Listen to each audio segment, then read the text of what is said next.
Baby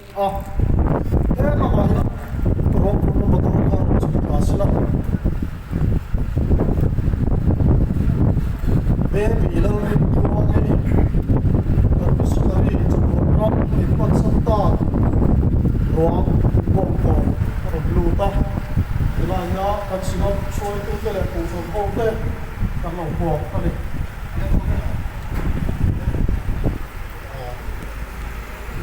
atanga ini kan saya itu motor atanga Missonary rawn itu motor jaga rawn tukin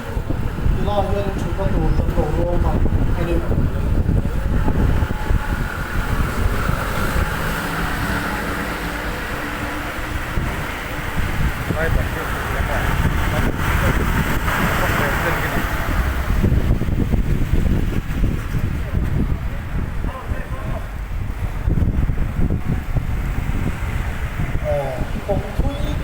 rồi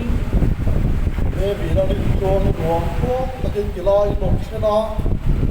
rau kui kan tia kan lo cho đi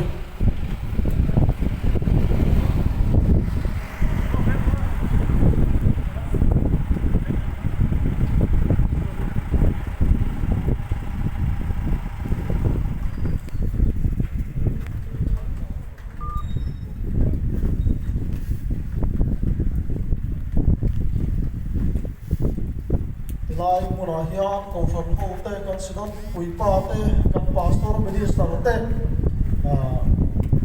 Baby Lalrintluangi Ruang lai kan lo buang ka Missonary rawn itu tê Ruang takin tilai mon Hmuahna kan long le mai chunga lom thu kan soi ni hian kan kuang motor patana anan ta fel chuan tilai hian function thế cần chân sụi vào đòn anh đi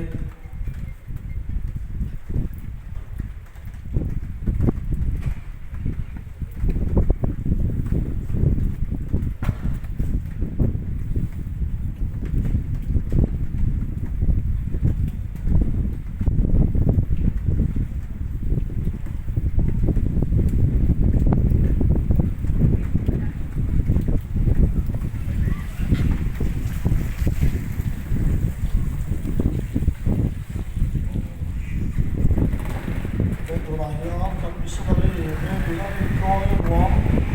aron khurna motor train lak chua ania bok tlang lampat pui na tur motora kan lang lo khal do ni